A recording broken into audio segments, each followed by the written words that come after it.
All right, so we're going to get started. Just a few quick, I'll say housekeeping. We've been doing this for a while. I think all of us have been doing Zoom for a while, so it probably goes without saying, but I will say it nonetheless. If you have questions, please pop them into chat or use the handy dandy Q&A button, and we'll get to those questions during breaking points in the presentation. The plan for today, before we get into introductions, is we have some presentation. We'll talk about new year, new IT. About, the challenges and the opportunities organizations are facing in 2023 and how you can overcome that with IGEL and Printer Logic. And then we're gonna do a little bit of trivia at the end, give away some prizes. So certainly stick around. You can win a great prize. Maybe sitting behind me. I think I have one back there. There we go. That's the little sneak preview of the prize over my shoulder. Let's get started. My name is Carl Gersh. I am the Vice President of Marketing here at IGEL Technology. I'm coming to you live from our San Francisco office, although I am based out of our Miami offices. So I happen to do the cross-country trek, and I'm here in San Francisco this week, meeting with various executives at IGEL, getting ready for what is bound to be a very exciting 2023. We've got some really cool events going on and the like. I think it's been a tough couple of years, 2020, 2021, 2022. Global pandemic can certainly put a kink in anyone's plans, but I see a very, very bright future ahead of us in 2023 as it relates to, everything, including IT. Maybe you're calling me over optimistic, but I don't think so. I think when you hear what we have to say today, you're going to agree. Joining me here on the stage, as it were, is Aaron Contreras from the IGEL marketing team. She's my right-hand person. You see right there, that's my right hand popping right up there. And joining Aaron and I today are two very good friends of ours, people that are part of the IGEL Ready program, an organization that's part of the IGEL Ready program. We've got Amin Martz and Coleman Madsen, both from Printer Logic, a Vasion company. Gentlemen, you want to say hello? Hey there, I am super excited. I think Carl stole all of my thunder and all of my words, but I think you're in for a real treat today, and I'm pretty fired up. So I'm going to hand it over to Cole for a little intro as well. Sorry, everybody. Still working on the mute buttons here. Hi, everybody. Cole Madsen. I'm the marketing manager for Printer Logic and Vasion, and really excited to be here. I know we're limited on time, so I will say if you are one of the lucky winners that registered, the early worm winners that registered and won the Hydro Flask, be on the lookout for an email from me shortly after this to get your details, get that out to you. Excellent. Hydration, very important in 2023. Make sure you stay well hydrated. I think Big Stanleys are having a moment, huh? I've seen those pop up everywhere. Those big mugs with the things. I'm not sure what the story is behind that, but there you go. All right, so new year, new IT. One of the interesting things, in 2022, IGEL had the opportunity to run our Disrupt On Tour roadshow. We visited over 12 cities across the United States, had a chance to interact with a lot of folks who are finally coming out from, forced quarantines and whatnot. And we got a chance to talk to IT end users around some things that they saw as challenges, what's to come in 2023. And some of the things we heard were comments like, man, we rely on content and collaboration tools like Teams and Zoom, and they don't always work in our VDI environment. Right? We heard comments like endpoint updates don't always work over the web. Right? And if you don't update these endpoints, you have potential security issues. Or things like employees hate VPNs. I can back that one up. My daughter's 30 years old, works for a large financial services company. She knows I work in tech. I don't think she's quite clear on what I do. But she called me up one day after starting her new job working remote. She said, "Dad, what's a VPN? Because I hate it." And what she's really talking about was the challenge of you got to launch the VPN. Sometimes they go down, whatever else. But employees have learned that those three letters are not fun letters. Follow that up, like, what's a print server and why can't I print? Man, why can't I print? I feel like that is something we've heard quite a lot of, and it's maybe one of the raisons d'etre of organizations like Printer Logic, right? We heard people talk about concerns about ransomware, right? Even if you're running a VDI environment, there's still the threat of ransomware that's out there, right? And nothing's worse than having your entire organization come to its knees than to pay some dirty pirate because they locked up your data, right? So you deploy VDI, it centralizes your apps and data into the cloud. That's great. But even just running VDI by itself, you still have to run the threat of ransomware if you don't have the right endpoint. We heard about challenges with patching, right? I have a personal mission. I have a little side thing. I believe Tuesdays should be for tacos, not patches, right? How did Patch Tuesday become a thing? It's Taco Tuesday. It's even an alliteration, right? So patching is a huge pain. for us and the end users, who's waking up on a Tuesday, you're running maybe a little bit late, right? Coleman's just waiting for that cup of coffee to get warm. He goes to sit down, and suddenly it's like, you need to update Windows, right? And he's like, oh, now I'm gonna be late. And it means he's gonna be mad at me because I forgot about the patching, right? So, patching is time consuming. End users hate it. If you don't patch though, well, then we're back to that ransomware threat, right? So there's not a great solution with fat clients with that. And easy print roaming, right? We're going to talk about, what does the work environment look like, as we move into this year. And what we're seeing is that coming out of a pandemic where people were forced to work remote, right? We're seeing hybrid. It is a real thing. We heard it a lot when we went on the Disrupt on Tour roadshow. People, we said, hey, how many people are forcing everyone to go back to the office 5 days a week, and barely anyone raised their hand, right? So there's some element of, work in the office, work from home. And what we want to do is make sure people are productive when they do that, right? So anytime they're spending wrestling with systems, right, it takes away from them doing their job. Now, let's take these comments that we heard, these verbatims as it were, and kind of put them into categories. Here's what we see is kind of top of mind for end user computing in 2023. First and foremost is the need to accommodate flexible work styles, work from anywhere. 2, endpoint security. Heck, I think they'd bust down the door and take away my IT marketing credentials when I talk a little bit about security, right? It is top of mind. It is a very, very pertinent topic for everybody. Endpoint management. Again, not something people like to talk a lot about, but when everyone was in an office working off of the same machine, it was a very homogenized environment. Endpoint management was maybe a little bit easier. But those days are gone, and unless you know Doc Brown, he's got a DeLorean, you can go 88 miles an hour. We're not going back to that time, right? Endpoint management has evolved. There's new challenges that we face. And if you're going to be successful, you have to be able to think about endpoint management in a different way. It isn't just giving everyone the same device and managing it of homogenization of the hardware.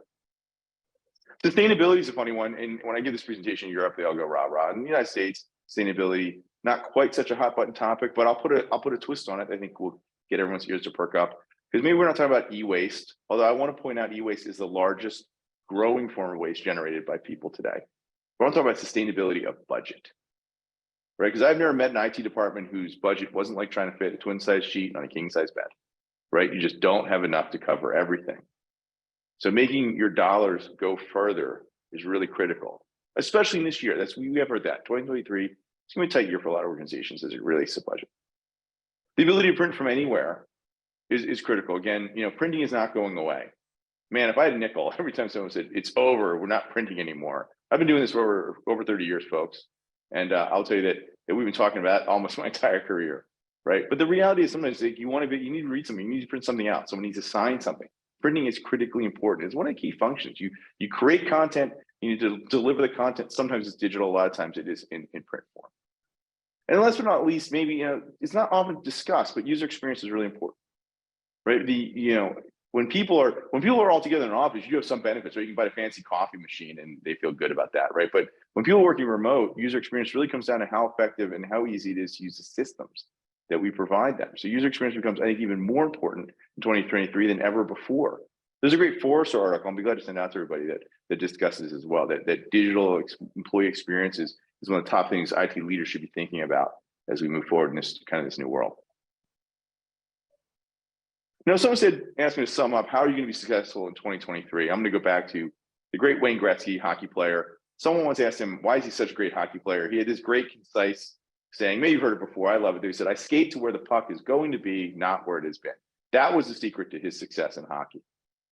And I think that when I think about that comment, I think about what we do in IT, and I'd say that it's just as germane for us here.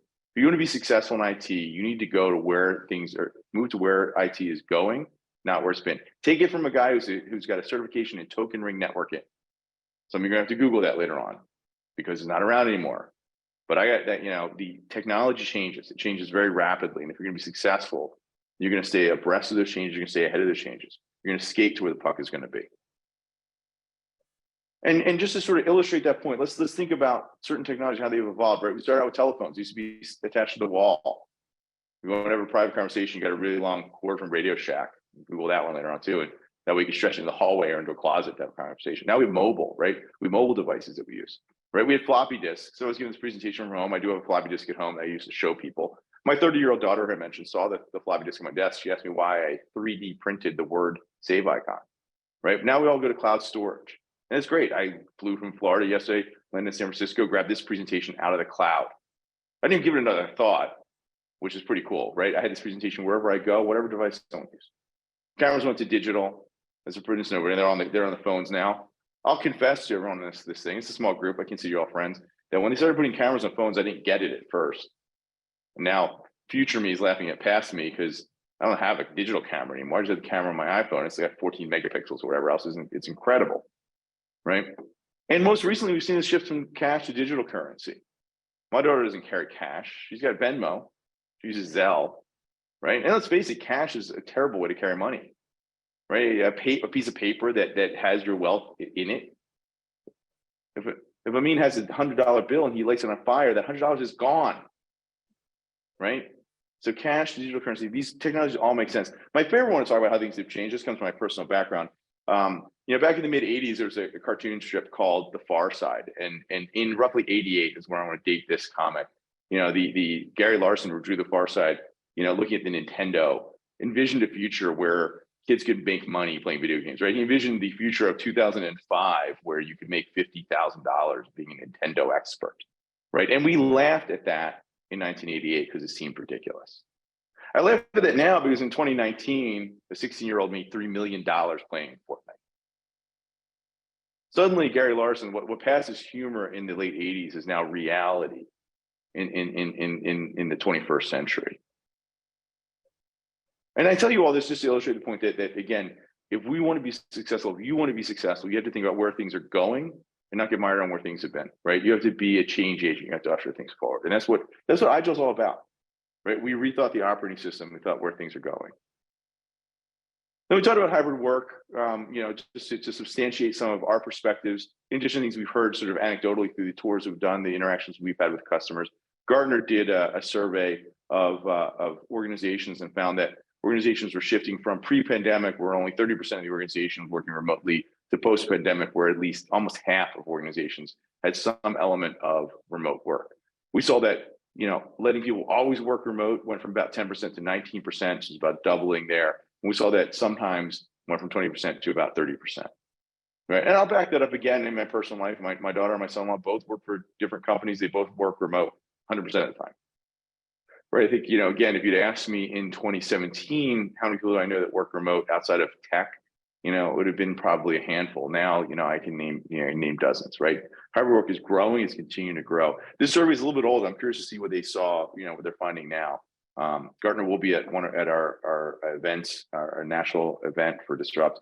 I'll be one of the things I'm going to ask them about, but we're seeing a tremendous increase in, growth of hybrid work. And this backed up also we're seeing with, technology to support hybrid work like DaaS. So this is just another survey from Gartner where they're seeing the DaaS marketplace growing through, they're saying through 2023, really 100% growth from 2020 to 2023, right? So technology like VDI and DaaS are being adopted by organizations, to help them deliver applications and desktops to end users in a secure fashion. And again, I wouldn't have my stripes as an IT marketer if I didn't show you at least one marketecture slide. So here it is. Is there a big shebangity bang, right? And what we see here, it's pretty straightforward, right? We have our leading providers of VDI and DaaS at the top there. We've got Citrix, we've got VMware with the Horizon View product, we've got Microsoft with AVD and Cloud PC, and we've got Amazon with Amazon Workspaces. There are others as well that do it. There's Frame, et cetera. But these are the three that we're seeing the most often adopted by our customers. And these technologies deliver your applications and your desktops, or just your apps, or maybe no one's just doing just desktops, to users. And those users might be home, they might be in the office, might be anywhere, right? And this has really enabled, the organizations to be able to provide a work from anywhere type of environment to their end users. But as adoption of these technologies grows, there's questions that come up, right? And the questions kind of tie into what I kicked off this presentation, right? How can I keep my endpoints secure, right? How can I do more with less? And how can I deliver a consistent user experience with functions like printing? So I did see something come in Q&A. Someone's mentioned Windows patching is their downtime. And someone else has talked about how we can address all the different printer drivers in hybrid environments. So we will definitely be hitting that question a little bit later in the presentation. That's part of what this is all about. So thanks to somebody else. And here we're back to the marketing slide, just a little bit with where IGEL fits in, right? So we saw the big four at the top there. They're still delivering your apps and desktops. But now those endpoints are running an operating system designed, purpose-built for this type of work environment, right? So you're running IGEL operating system, you may be running at home devices, you may be running it in your office, really can run it anywhere. And all those devices are being managed by our UMS. Now we're a German-based company, so UMS stands for Universal Management Suite, because they weren't super creative in the naming, but it is a legitimate name. It's a universal suite to manage all your devices. It's a single pane of glass that allows you to manage every device running IGEL operating system. Earlier I said, standardizing and homogenize environment based on hardware doesn't make sense anymore.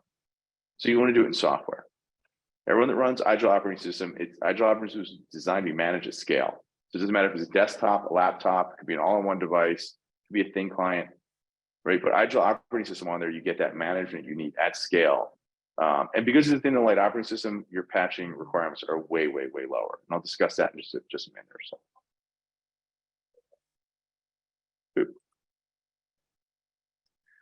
And fundamentally, this is, someone once said to me, like, well, I don't understand, but I mean, I can use a fat client computer. I use a full computer with my VDI environment. Why should I use IGEL? And I struggled for a bit because I was trying to find like a funny, kind of clever way to express the challenges that I see when, and I think about when someone says, oh, I bought a whole bunch of $700 laptops from Dell to use in my Citrix environment. But this is really what I think of, right? Because you have, in this illustration, we have a car, it's being drawn by a horse. I think I grabbed this picture, it's from roughly the early 1920s.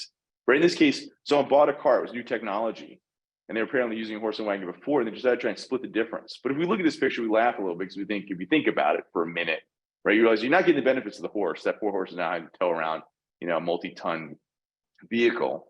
And you're not getting the benefits of the car because you're not getting the speed of the car, right? You're still tied to the horse and so on and so forth. So you're really, by splitting the difference, you're not getting the best of both worlds, but you're getting the worst of both worlds. But when I ask someone, why did you go, someone that uses VDI, someone's using Citrix, I say, why do you use Citrix? I say, well, because I need security. I'm like, okay, and I also want centralized management. I'm like, great. Like, I want to have this great user experience. And I'm like, excellent. Like, what endpoints are you using? Well, I gave everyone, a cheap laptop. I'm like, all right, well, that's not secure. So you've mitigated your security. It's not a great user experience. It's not really very easy to manage unless you start bolting on a lot of, add-ons. So, right. So if you're going to deploy what is coming, right? Because VDI and DAS, we don't sell VDI and DAS, and to be clear, IGEL is, that's your Citrix, that's your Microsoft, so on and so forth. But if you're going to deploy that, you're going to use that technology. Why not use a device that was purpose-built in that environment, for that environment? And that's what IGEL is about.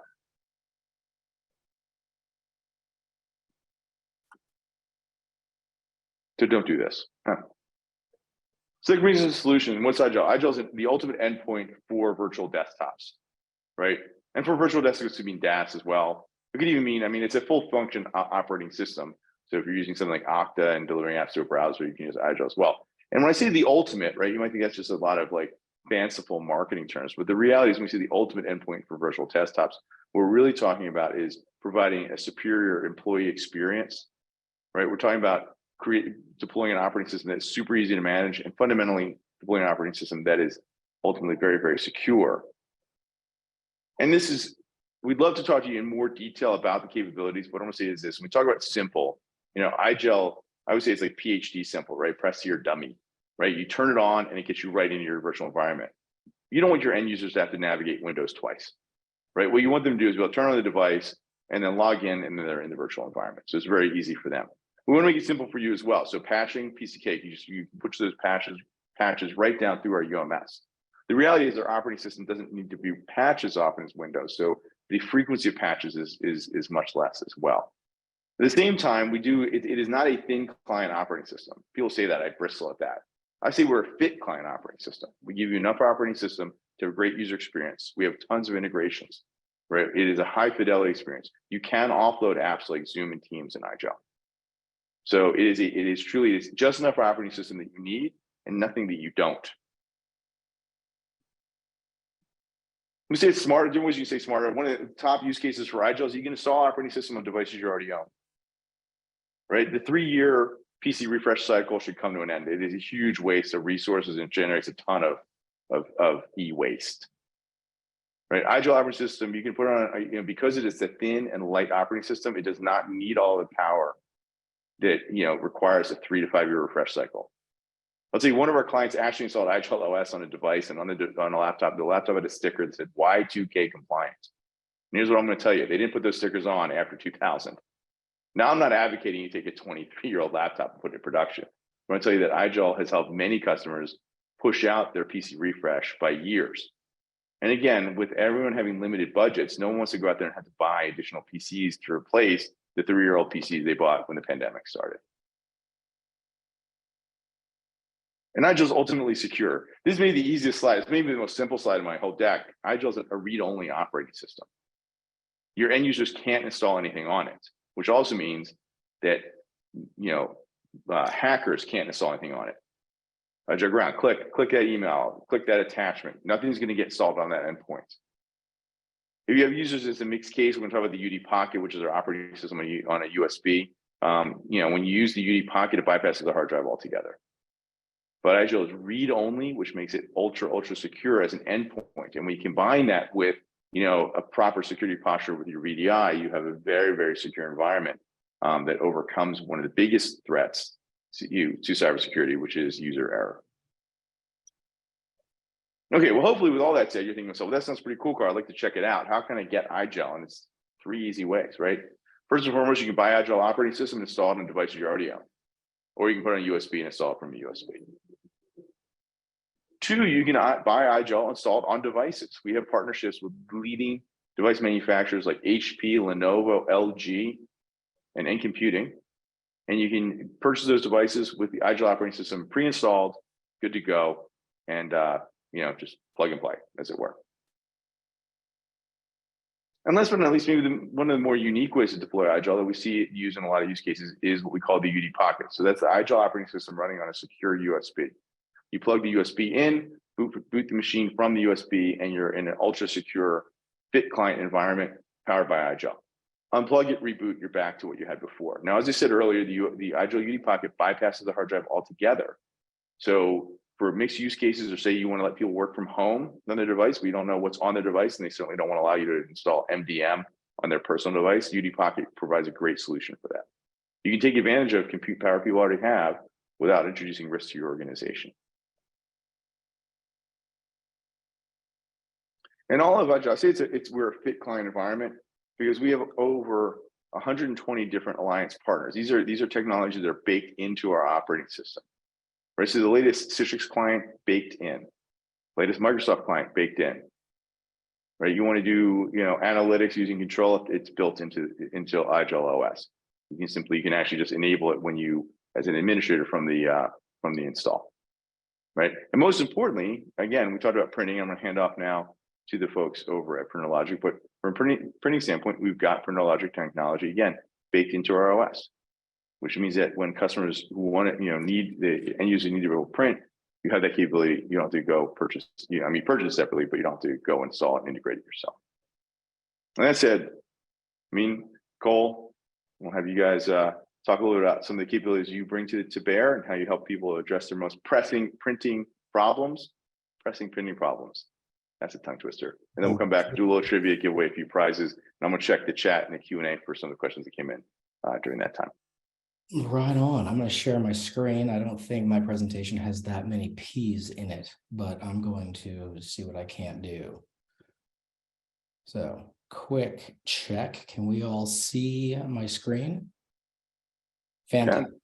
Cool. So anyway, Carl, thank you. So Amin Martz, VP of Ecosystems and Alliances here at Vasion. One of our product lines is PrinterLogic. I get to look after all of our alliance and ecosystem relationships, of which IGEL is one.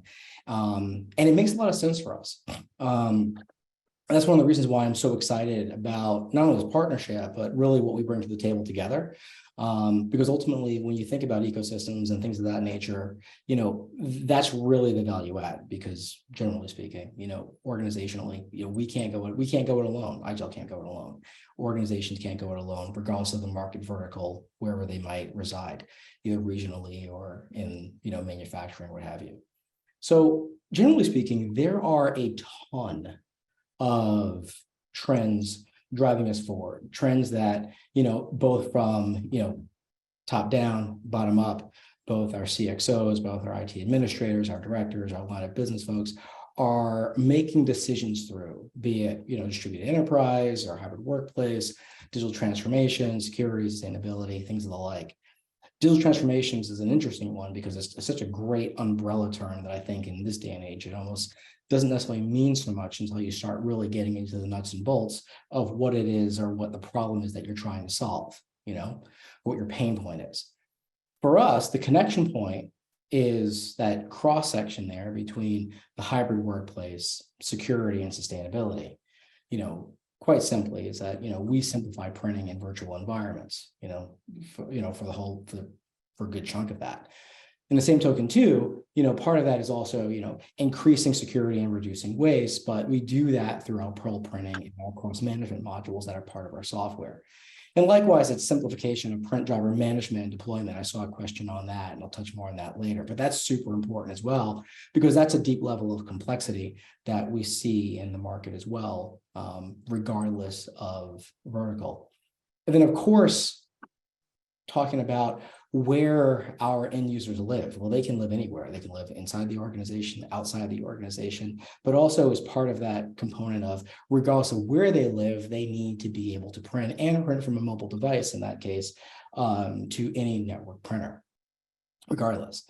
And then when we talk about cost or sustainability of cost, sustainability of budget, part of that too is that when we think about, our larger enterprises with multiple locations, hundreds of locations all over the place, there tends to be sometimes that issue of WAN connections become very expensive. We want to reduce costs where we can. That's a place that we do it as well. All very important places to think about. And that's sort of the wrapper that kind of goes around those three that really kind of pulls IGEL and PrinterLogic together in a great way. So when we think about, how do we even do that from a PrinterLogic standpoint? What does that even mean? And it's one of my favorite slides to show because it's really, really incredibly easy in the sense of the first thing that we do is we, through our admin console, our PrinterLogic admin console to be exact, is that we import all of your print objects and your associated drivers into, the management console. And then part of that is we have to figure out how to manage that. And that's through that end client that is embedded or integrated within the operating system that Carla mentioned earlier. And in the cases where it's not, we also go through and silently deploy the PrinterLogic client to all of your workstations.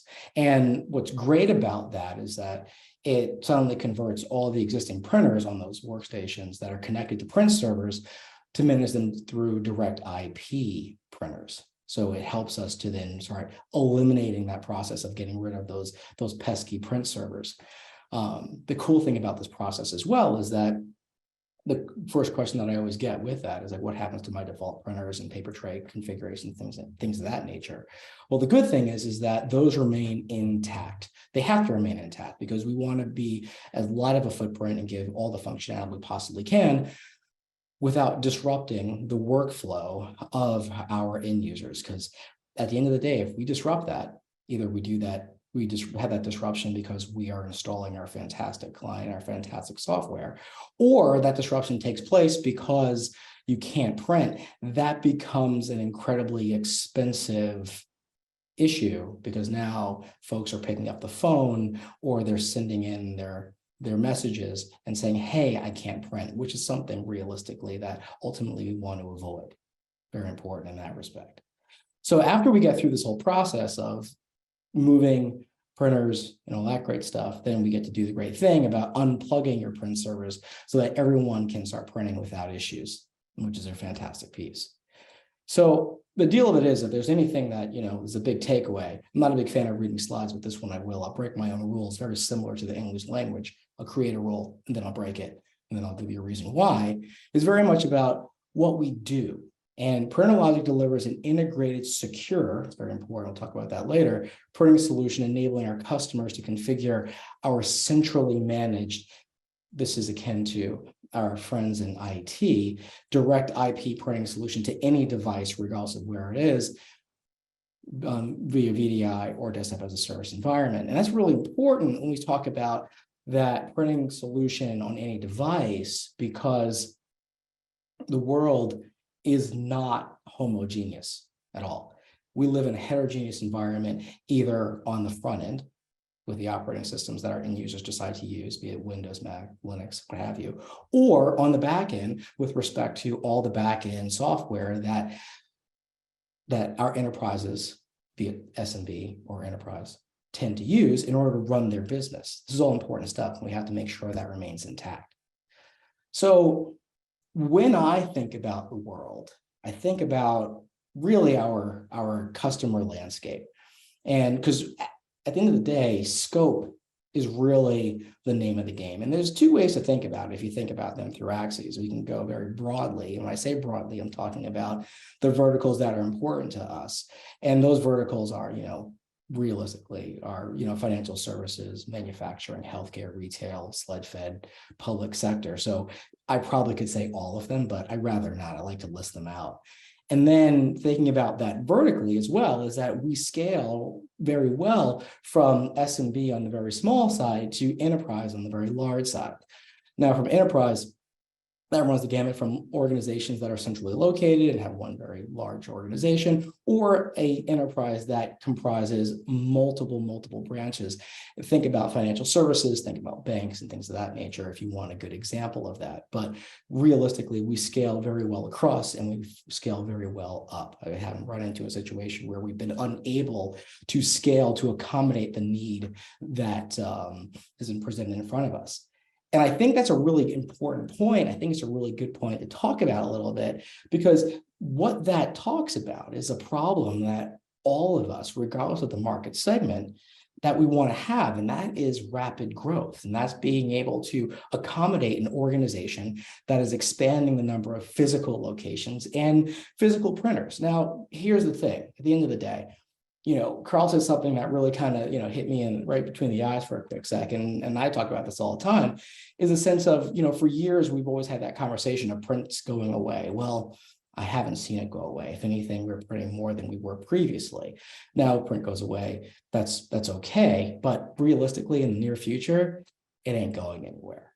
But because of that need, because of the rapid growth that we're seeing, and because of the nature of just distributed work and things of the like, the fact of the matter is that we still need to ensure that we have centralized management to accommodate for the management of printers in these new locations, in hundreds of locations, regardless of where they live. That's really, really important.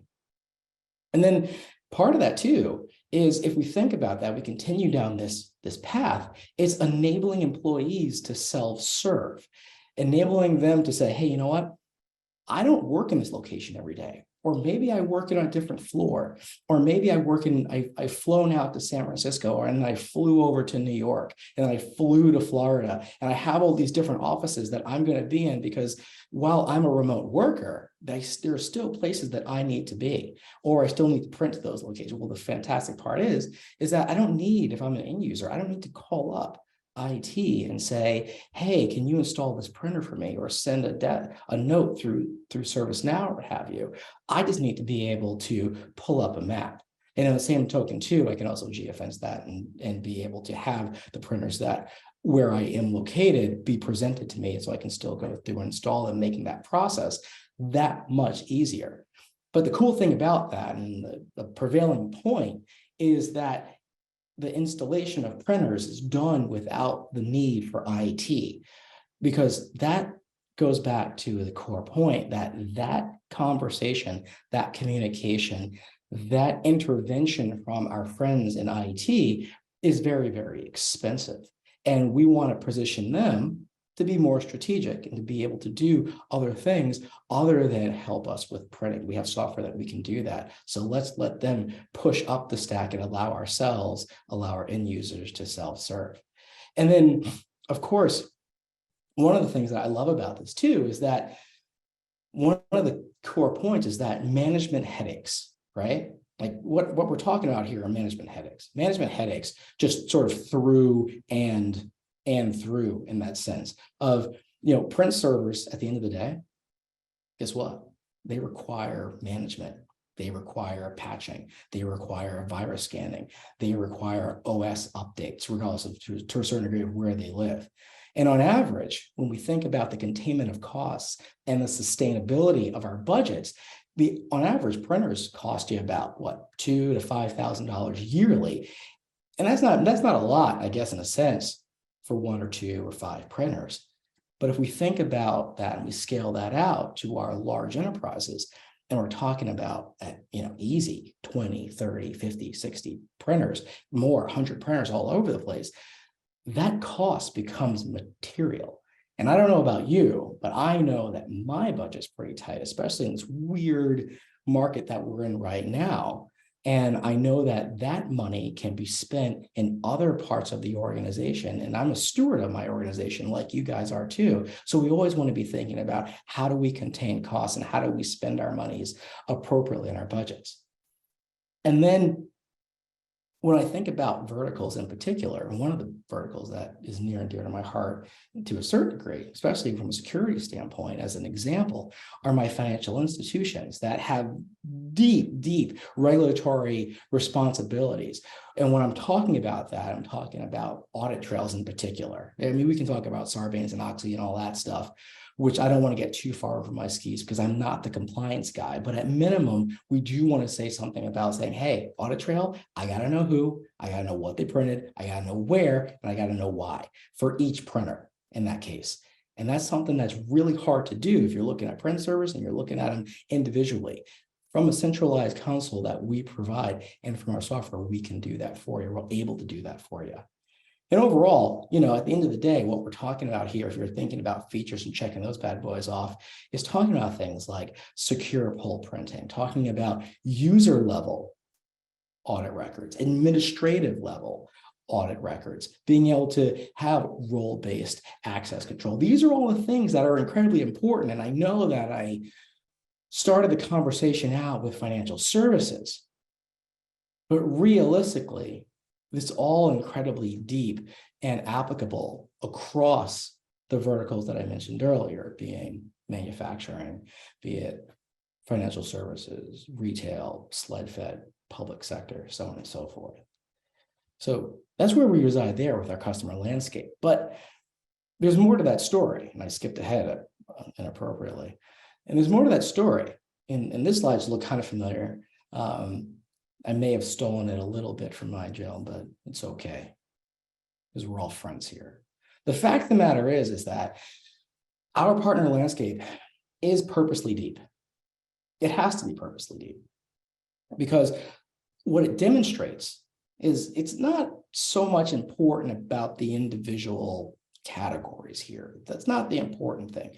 The important takeaway here is the interoperability of the heterogeneous environments in which we compute in, be it from an end user perspective, be it Windows, Mac, Linux, from the front side, or from the client side, is it thin or fat client? Because here's the thing, as an organization, you've made investments. You've made investments over the last number of years. And as you transition, if you want to go to a fully digital environment, a fully thin client environment, that's great. But to get there, if you have, fat clients, it's okay. We can accommodate you regardless of where you are on that journey. And that's very, very important. And the cool thing about it is that we can do that without breaking things. We can do that across the board as you move through that journey. And that's important because when you start thinking about that vertical conversation, it's great to be able to say that our use case is broad. That's fantastic. But it's important to be able to demonstrate that broadness, being very specific in the sense of, I can't talk to you about being applicable in healthcare if I don't have a partnership and integration with Epic and Cerner. I can't talk to you about any of those verticals, especially when we start talking about identity management, if we haven't built integrations and relationships with Okta, Active Directory for all intents and purposes, and Imprivata in that case. I can't talk to you about cloud infrastructure if we haven't made the investment and we don't have the relationships with AWS, Azure, Google Cloud, and so on and so forth. And to that point too, I also can't necessarily have a great conversation with you, or a complete conversation, better said, about cost containment and sustainability of budget if you can't transact business with us through the AWS marketplace or the Azure marketplaces. I can't have those conversations. So that's the takeaway that I want you to think about when you think about this particular slide, in and of itself. And then the other piece too is that, and this one I think is the most basic part of it too, is that we're no good to you. Realistically, we are no good to you if we are not highly integrated. And when you put us in your environment, we break stuff. Can't do it. That's a game stopper right there. So when you think about us and you think about print management, these are some of the decisions that I know that you think through, but I want to be very specific when you think through how we attach not only IGEL, but when we attach to the market and we attach back to your infrastructure in particular. So as I kind of cruise through this, is that some of the reasons on why we're better together. First off, talking about that streamlined infrastructure and heterogeneous environments. Environments are not homogeneous by any shape of the imagination, both front and back. We address that. When we talking about your security and talking about centralized management and talking about driver management and talking about being able to manage your WAN costs more intelligently and talking about reducing that attack surface, especially when we start talking about things like print nightmare and things like that, a lot of that stuff, all that stuff emanates from being able to intelligently and elegantly eliminate print servers from your environment. Yeah, you're looking over here. That's what we do. And then lastly, of course, is that you can't have all these conversations about eliminating print servers and being streamlined and reducing cost in that regard if I cost you issues with respect to security. And security is more so than just protecting you from viruses and things of that nature. It's also talking about security and compliance. You really can't have both those conversations in silos. They're really nicely interconnected. And we connect to that with a number of our modules, like I mentioned earlier.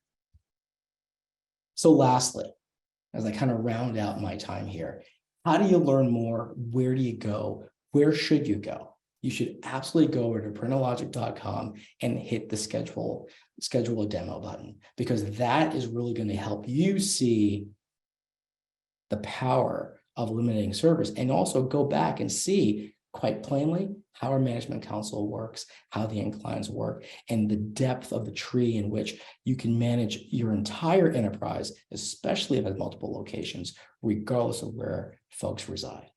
So I appreciate your time.